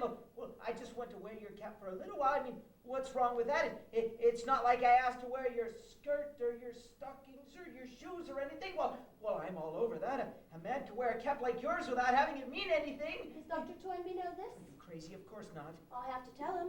It's not what you're thinking. We were all so proud of the progress you were making. As well you should be. I'm proud too. Benson, I haven't been in full drag in 6 weeks. You know what it was like when Martha brought me in here. You've seen how I've changed. Well, you couldn't force me at gunpoint to put your shoes on. My shoes? Yes, your shoes, Benson. Oh, your cap. That's all I'm asking for, Benson. Stop me before I want more. Out of the question, Blum. Oh, I want that cap. I need that cap. I'm begging for that cap. Get the cap. The cap is out. 5 minutes, Benson. How hard? 5 minutes with the cap when you want the shoes, the skirts, and the shirt, and then right back to where you started. I know your kind, Mr. Blum. Do you, Benson? Give them the cap, and then they want your pantyhose. What of it? You're here to change, not to get worse. Think of your wife. What of her? I can't wear a size 8. Then think of your daughters. Oh, they're damn pygmies, too. I'm surrounded by stunted women. You know what they call people like you. Fashionable. You're a man, Mr. Blum. You were meant to dress like one. You're not God, Benson. Don't tell me how to dress. I don't have to take that from you, Blum. What do you know of it?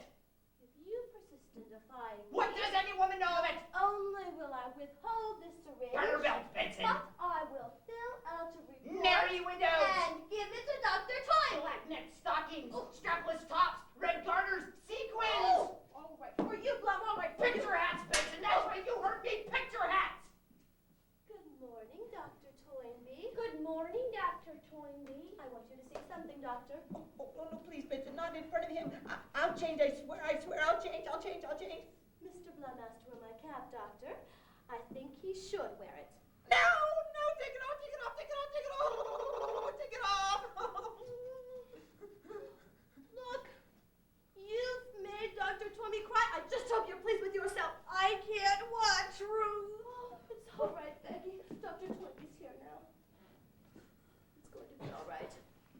Everything will be all right. Stop crying. Look at you. He's going to take care of everything. Look. Oh.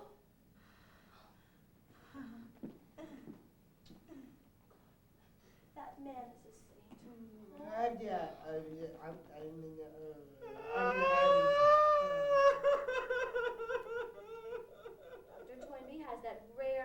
spiritual quality that when he just looks at you with those clear gray eyes of his, you're so ashamed you could just vomit.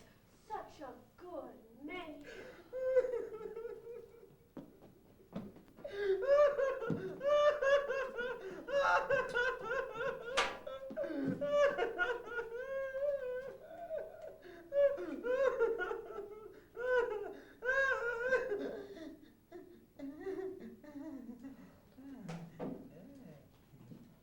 Bartender, oh, the perfect rubber rocks. I want some service here, bartender. Doctor. Me, doctor? Make double doers in the rocks and hold the ice. Ouch! Damn mosquitoes. Hedges moved! I did it! I did it, Ruth! We saw you, Hedges. I mean, I really did it all by myself, Doctor. Oh. Goodbye, Dr. Toynbee. Goodbye, Dr. Toynbee. Thank you, Dr. Toynbee. Thank you, Dr. Toynbee. Oh, Ruth! Oh, calm down. It was just an injection. Oh, he's so tremendously and terrifically and terribly good. I'm not telling anything about him I didn't already know. Now, help me out here, would you? And you know something else? I'm a little sweet on the good doctor myself. Snap off of it, Hedges. I'm sorry you were right to do that. I'm not even worthy to mention his name. Who am I to think that Dr. Toynbee even knows I'm alive? I'm dirt, Ruth. Next to him, I'm dirt. Well, don't deny it. I know what I am. I've got big thighs and I'm dirt. You're too hard on yourself, Hedges. Well, I have to be if I'm ever going to get rid of my faults and be like you. I won't say don't aim too high, Becky. But I will say don't aim too high too soon. Oh, why are you so good to me? Everyone at Dunlop is so good to me. Because we love you and we want you to reach your full potential. Zero defects. That's right, Becky. Zero defects. No faults, no failings, no fantasies. It's a beautiful goal. It sounds religious when you say it. With me, it just sounds hopeless. Mark my words, Rebecca Hedges, RN. The day you become perfect will be the most important day of your life. It will? Mark my words. Well, I hope so. Okay, Benson. Here's the Webster lot. Want him over here? Yes, you can put him over there. Right here. Good afternoon. Come on, Jeff. Oh. Come on, in the chair.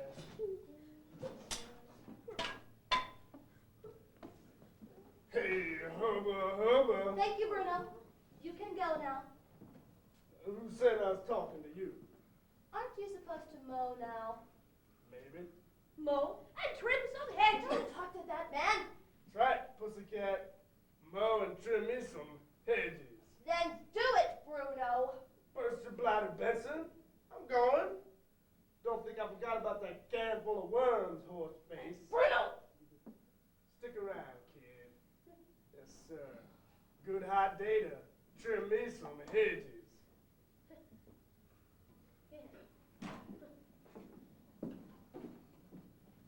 Oh, the way he keeps saying that gives me the creeps. You'd think he meant me. Jeepers creepers. Good morning, Mr. Yamadoro. Ruth, What? that's not Mr. Yamadoro. But it's not. It's Mr. Luparelli. Vincenzo Luparelli gives up in New York. It says so right here. He likes to be called Mr. Yamadoro. That is the reason he's here. I'm sorry, I forgot. Forget everything. Sorry. Good morning, Mr. Yamadoro. How are we feeling today? Any improvement? Much better, thank you, nurse. What about your urges? You mean, I can't say it. Yes or no? Oh, isn't that wonderful? Did you hear that, Becky? Mr. Yamadoro feels he's improving. Well, that's what they all say. Watch your step, Hedges. Well, how come none of them ever seems to get any better? Don't you ever say that. But they don't. Don't you ever even think it? But Dr. Toynbee knows what he's doing, and it's not his fault if the patients don't. I'm sorry, I just never looked at it like Well, that. maybe it's high time that you did. Now you really. Oh, I'm already getting Dr. Toynbee. What he's trying to do is like a slap in my face. Slap? Look what you've done. You've excited him.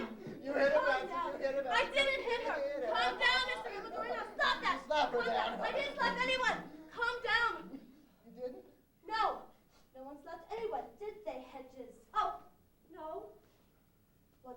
dog might have looked like a slap, but it really wasn't. Well, why would anyone want to slap me, Mr. Don't Yuppie? provoke him again! Impossible. It was nothing at all. A momentary relapse. All my desires gone, my urges like water. Pain, Mr. Yamadoro. You're not thinking about pain. Now you are rude. I have to find out. Pain? There is no such thing. But in your fantasies.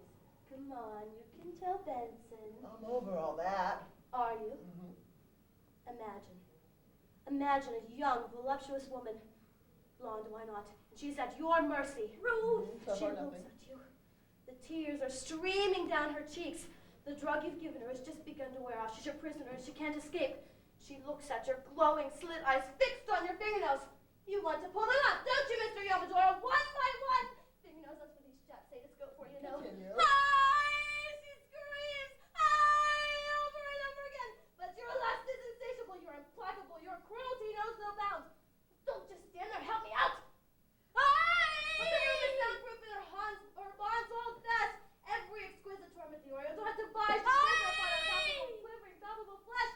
God is dead. Satan reigns triumphant. There is no mercy. Well, Mr. Yamadoro. I feel a strange calmness over me. All human desires and passions spent. I desire nothing of the flesh. You see? He really does seem better. I really am, Missy.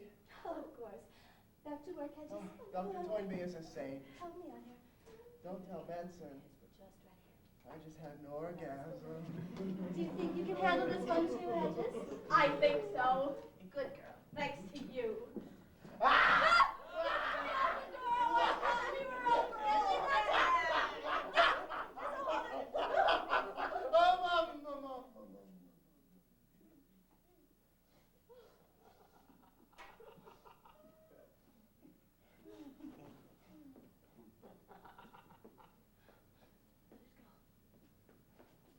Just look at them. Like babies now. It's a beautiful sight. Everyone should take Dr. Toynbee's serum. Then the whole world would be perfect. No wars, no greed, no sex, no nothing. Mr. Ponce, Mr. Blum, and Mr. Yamadoro, they're going to be all right. It's just the Brunas of the world that are hopeless. Yeah. No. Well, you know, I feel good just looking at them like this. You're looking at the future, Becky.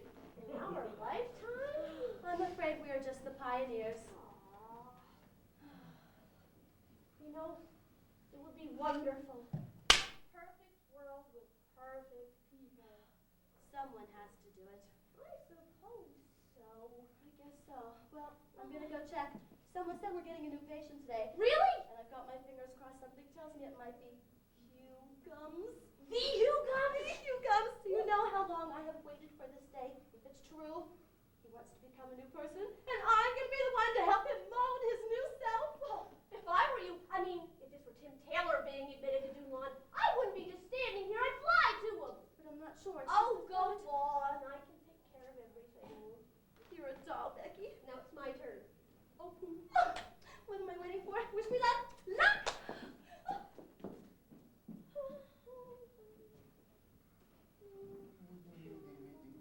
Hey, please, Bruno, I'm trying to concentrate. I thought we'd never ditch horse face. We? It's just you and me now, Hedges. I don't know what you're talking about. I seen you, See me what? looking at me. I never looked at you. I'm provocative. You heard Benson? Provocative as a handful of worms is what she said. Only it ain't what she meant, is it now? I'm not speaking to you, Bruno. Benson looks at me too. Don't be ridiculous. I seen her. Ruth Benson wouldn't look at you if you were the last man on earth. Around this place, it's exactly what I am. What do you say, Hedges? You mean you? I got a waterbed. I don't care what you got. Aren't you supposed to be mowing? I'm done though. Well, then trim some hedges. No, I didn't mean that. Don't come near me. I'll call Dr. Toynbee. Toynbee looks at me too. Mr. Potts! Mr. Potts! They all look at me. Mr. Potts, I'll buy you a case of liquor if you just help me. You won't leave me alone. Help me. Oh,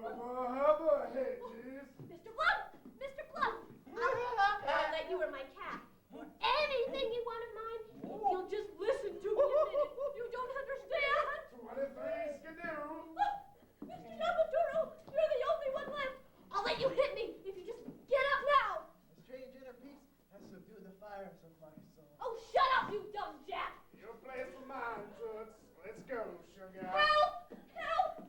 Help! We're free. I know. Yes. I don't want to leave, though.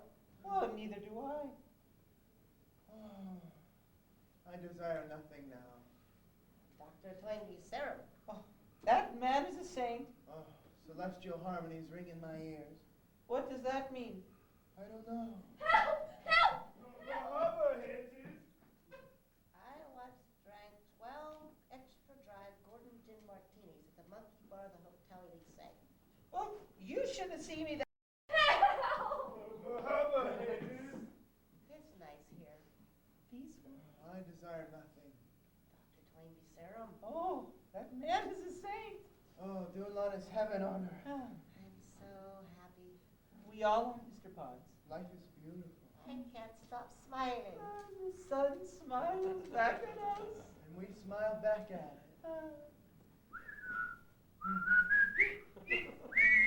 La la, la la la la la la la la la la la la la la la la la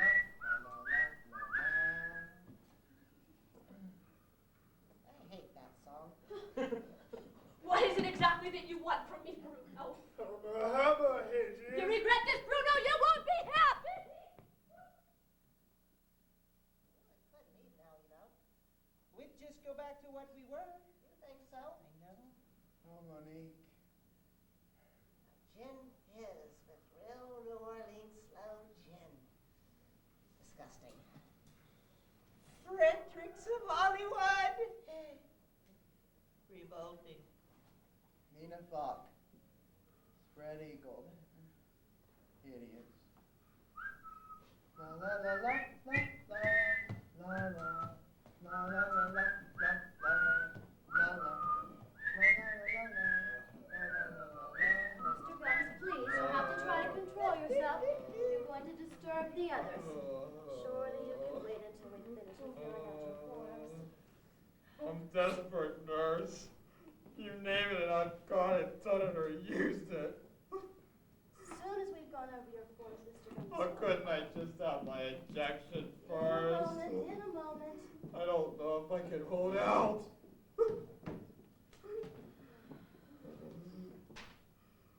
Smoking. 3 packs a day. Oh, that's right, nurse. That's a lot, Mr. Guns. I'm not even being honest with you. It's closer to 5. 5 packs? 6, 7, I don't know. Some nights I set my alarm and wake up in 15-minute intervals and have a cigarette. Why? Why? Because that's how much I like to smoke. What kind of a question is that? Why? Why do people do anything? Because they like it. They like it. But even when it's bad for them? Yes. That's exactly why I'm here. I'm a liar. I'm a kleptomaniac. I chase women. I bite my nails. You gotta help me, nurse. Oh, thank God, Hugh, thank God. What? A terrible drinking problem. Oh, the worst. How much exactly? Bloody Marys at breakfast, martinis before lunch, How many? 2 and 3 before dinner. Wine with your meals? No, That's something. aquavit, and 3 or 4 cherry earrings after dinner, and hot sake nightcaps. That's in the winter. In the summer? Cold sake. Sounds like you still have your drinking problem, all right. Still? I mean, in the summer, too. Hugh, you're breaking my heart. I want to help you, Mr. Gums. Then do it. Can't we do all this after my injection? I'm afraid not. Oh, just look at them. How cured they seem. You will be too, Hugh. I meant Mr. Gums. Oh, that's the first thing I want to change about me. My name. How could any woman love a Hugh Gums? You mustn't torment yourself like that. I can't help it. I meet a woman and it's fine about the drinking. It's fine about the smoking. It's even fine about the, never mind. when I tell them my name, it's all over. Surely there must be one woman somewhere in your life who didn't mind your name. One, just one. You see? My mother. Can't I just have my injection now? We're nearly done, Mr. Gums. So you said when you met a woman it was even fine about the... What's your about the, Mr. Gums? Oh, I can't tell you. I've got to have it. Believe me, you don't want it. Your worst habit. I've got to find out what it is. What? Dr. Toynbee, this is a new patient, Mr. Gums. He won't tell me what his worst habit is. Oh,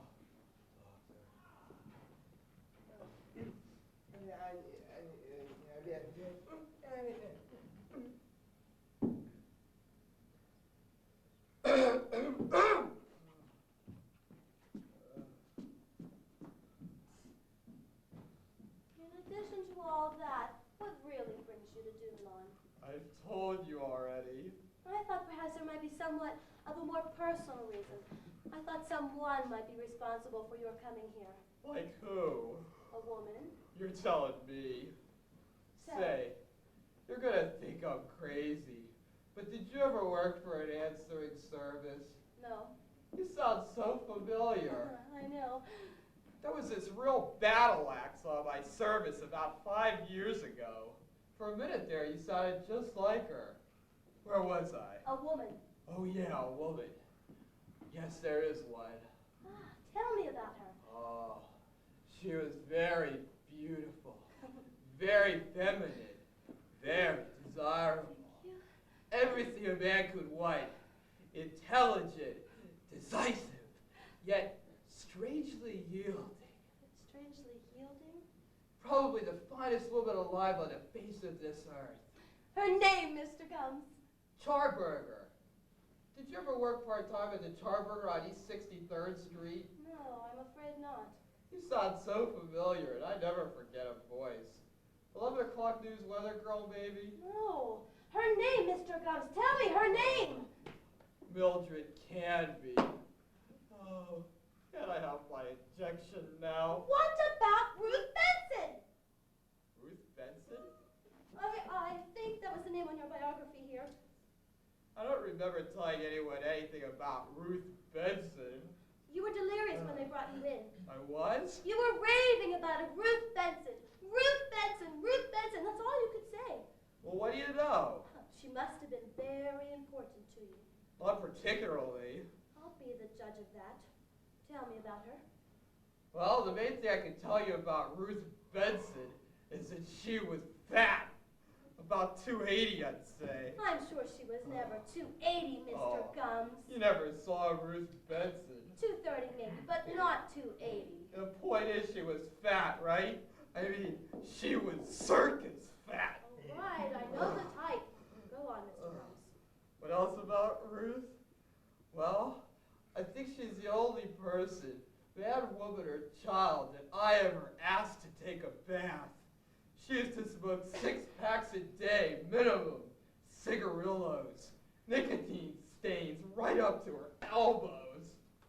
Oh, I don't guess she ever drew a sober breath. My main image of her is passed out on the floor like a big, rancid mountain. And talk about being a slob. Oh, she had dust balls under her bed the size of watermelons. She didn't just have roaches in her kitchen, she raised them. It was like a damn stunt farm in there. You'd light the oven, and there'd be a flash fire from all the grease. Sounds like Ruth Benson was a woman with a lot of bad habits. Oh, she was an out-and-out pig. Still, I can't help but notice a special glow that comes into your voice every time you mention her name. We had a lot in common, Ruthie and I. I'll never forget the night that we each caught the other at precisely the same instant, picking their noses. Oh, God, she was gross. There's that glow again. Just thinking about her with all those fingers up there, and I have to smile. You're bringing back a lot of bad memories, nurse. I haven't thought about Ruth Benson and her soiled sheets in a long time. Your voice sounds so familiar, nurse. You have terrific legs. voice and familiar legs. Your legs look like some movie star, but your voice still sounds like that answering service. Don't you know who I am yet, Hugh? No, I don't want you to say anything until I've finished. I'm not going to turn around until you tell me that you want me to turn around. I'm glad you don't recognize me. There's no reason that you should. I did it all for you, Hugh. Hugh Gums. Like your name, it wasn't easy. But I didn't mind the suffering, the self-humiliation, the incredible self-discipline. I wanted to torture myself into becoming a woman, a man like you could love, and I have no... Let me finish. I'm brutally honest with myself. It's not enough, I know, but it's a start. When I look in the mirror now, I can say, yes, I like that person. I'm not smug, Hugh. I just know my own self-worth. For 5 years, I made myself thoroughly miserable so that today I could make you happy, and I did it all for love. Now, yes or no, do you want me to turn around? Who are you? It's me, Ruth! Ruth? Ruth Benson! Fat Ruth Benson? Yes! You don't look like Ruth. I know.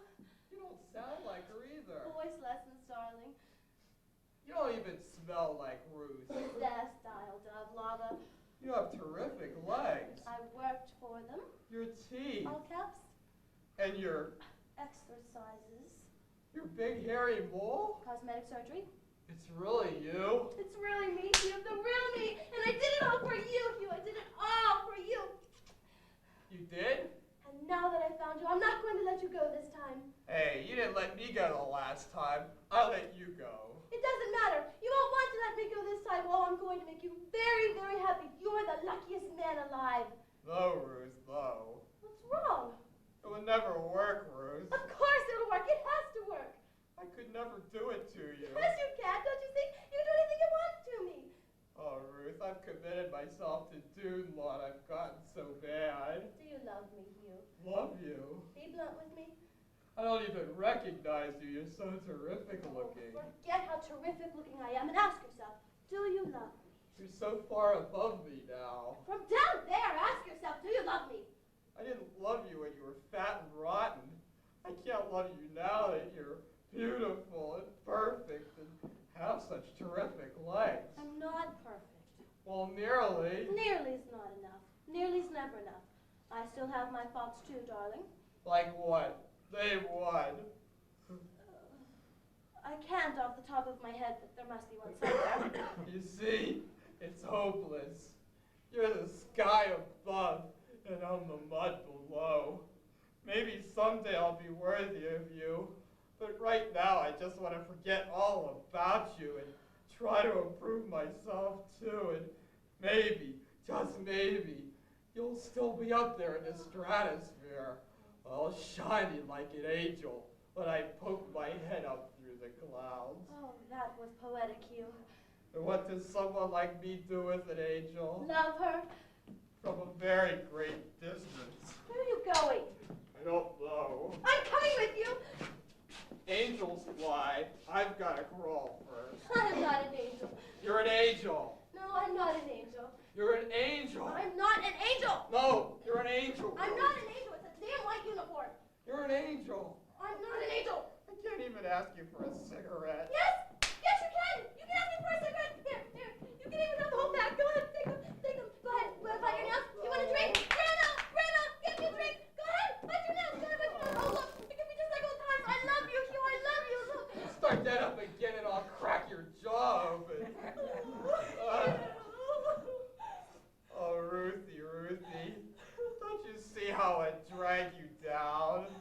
Trying to please me, you'd only degrade yourself. Please, let's not talk about it anymore. Just give me my injection. And you don't love me? I can't love you right now. You're just too darn good for me. You think?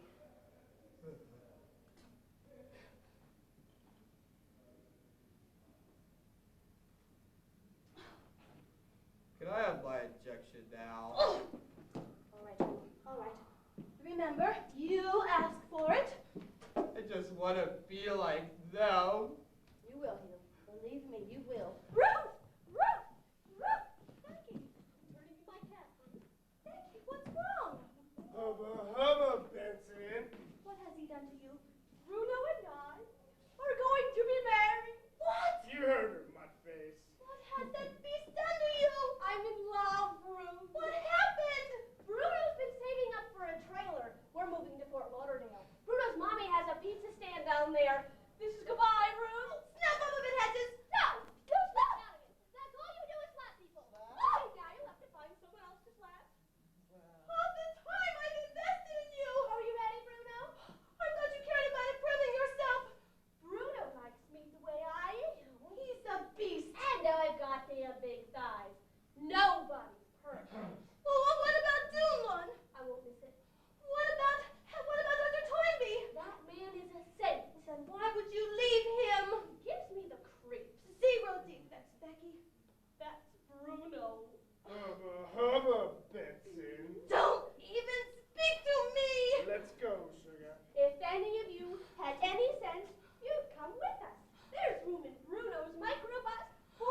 not even worthy of food, Lord. Maybe I'll come back to you one day, a better and worthier man. It's a cruel world out there, Hugh. It'll destroy you. It already has. One last kiss. No! Dr. Toynbee! I'm so ashamed. Mr. Gunn was just leaving. That woman is so perfect. I don't know what happened, Dr. Toynbee. I left them with Nurse Hedges, and now she's gone up to Florida to be with Bruno, and I'm having a nervous breakdown because I don't understand people anymore. And the love of my life just walked out of me again. Oh, you're so good to me, Dr. Toynbee. It's so good here at Doomland. Oh, why would anybody want to leave when all we're trying to do is make them better? Oh, you're so good to me, Doctor. And it's the end of the summer. It's the end of the summer. I won't cry. I refuse to cry. The world is filled with men like Hugh Gums. Somewhere, there's a man out there just for me. Zero defects. No faults, no failings, no fantasies. He'll be perfect, Dr. Toynbee, and is all mine. But I don't know where he is. I don't know where he is, Dr. Toynbee.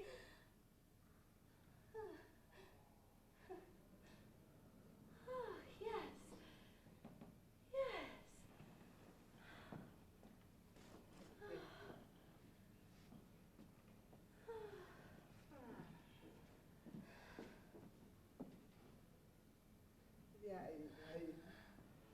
Thank you.